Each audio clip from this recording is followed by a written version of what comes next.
Year 2008, the year of stock market crash. Too many loans that could not be afforded. Lenders relaxing their strict lending standards to extend credit to less qualified people.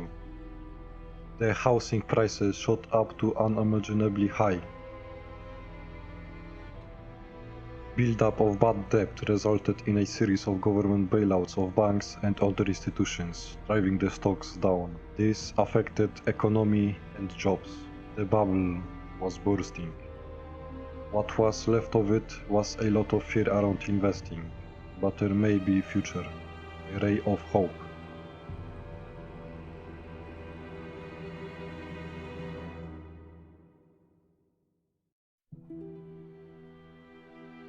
Fear is a really subjective experience, as some of us can be afraid of heights, or spiders, or dark. According to science, most fear is learned, and we learn it from three things: a past personal event, experiences of people close to us, or a contagious herd experience. When looking at the fear of, say, spiders, you could have become fearful because you were bit by a spider at a young age, or you watched a horror movie involving spiders when you were young, or your family members could have given you a fear of spiders because of their own bad experiences with spiders. You just picked up on the fear and continued it. The herd mentality triggers when you hear few people sharing the experience of the fear. In the spider example, maybe you've been watching news reports on spiders that included interviews with others. Or you were in a room and others started screaming about a spider.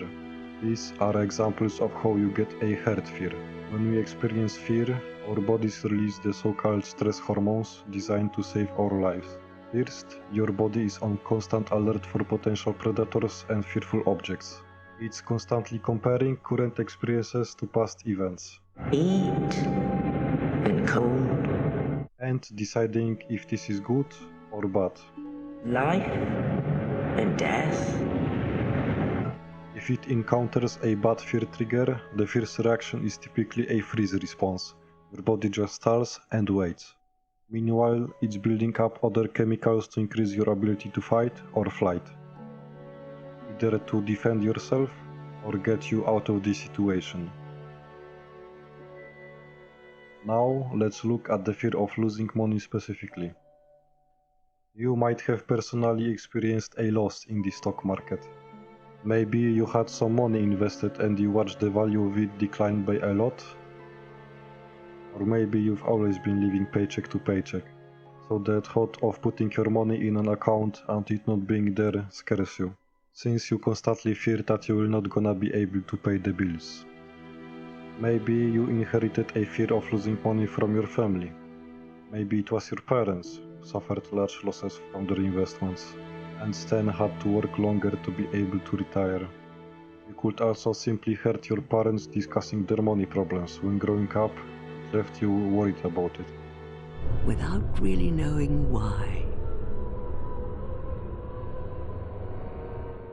You could also have picked up a fear of losing money from watching too much shows that, while providing advice, additionally highlight a lot of bad sides of struggling people.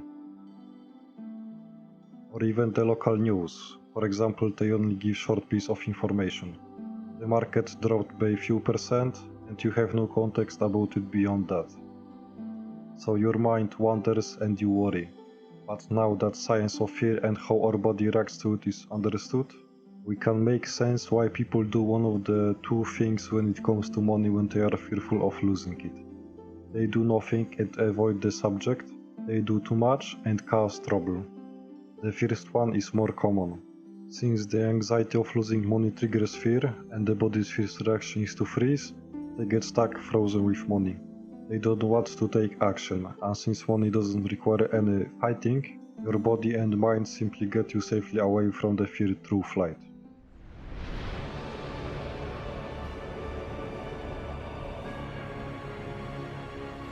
Seems a safe land from the first impression. However, this prevents you from making money decisions and could also lead to future problems. The second approach that is far less common is to do actually too much. In this case, someone does invest, but he is so afraid of losing money that he is trading constantly to lock in small gains and avoid losses. However, in this situation, the person can also get into trouble because they are spending money to make trades via commissions, and they aren't letting their money grow over the long term, losing potential returns. On top of that, it's more time and energy heavy because of investing more often. Another problem to be mindful of is that if you don't invest, it's not like you don't lose anything. Quite opposite of that actually. Without investing, your money is guaranteed to decline in value due to inflation. The decline of purchasing power of currency steadily chips away around few percent of your money value each year. Now that we understand fundamental concepts behind our fears and how they affect us, there are a few simple tricks that you can do to help you overcome them. They are science-based too, so let's look at the science of getting over fears and how it applies to money. If you want to overcome any fear, including the fear of losing money investing, you have to go through the following steps. Acknowledge it and try to define where it came from. How does this fear affect you? For example, you do nothing about it. Analyze every possible outcome of decision you fear, including the worst case scenario. Take control of your fear. Confront it directly by understanding loss aversion, a cognitive bias that describes why, for individuals, the pain of losing is psychologically twice as powerful as the pleasure of gaining. Understand that fear will always have a place in your life and affect you. Get some knowledge.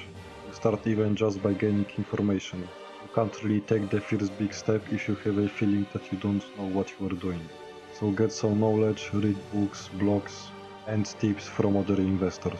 If you are afraid of making mistakes, start on demo accounts. Because you will make mistakes. That is inevitable. And when you have traded on demo and know the broker, you can begin to invest very small size, just to get started. After gaining confidence, you could invest more and diversify your investments. Begin with sums of money that you can afford to lose and not risk too much while learning. As you watch your balance grow, you'll become more comfortable investing more considerable sums if you can afford to. When you keep contributing to your investment portfolio, you will have more money compounding interest for you. Keep in mind that investing requires risk. If you can't handle the risk, you should just stop right now. But most importantly, don't become discouraged. More often than not, things do not go as planned. Stock prices rise and fall. Economies expand and contract. Start small, learn from your mistakes and others to minimize your losses. When your investments lose value, get back up and start again. If you assess your risk tolerance and choose a strategy and assets that align with your goals, you're more likely to recover the losses. Patience is a virtue, as they say. It is even more so when investing. And finally, you have to remember that you will always have fear in your life, and that's alright. The important thing to remember is to control it so it doesn't control you. This is even more important when it comes to investing and money, because it's a scary thought to never invest and then be poor when you're 65. Good luck to all of you out there.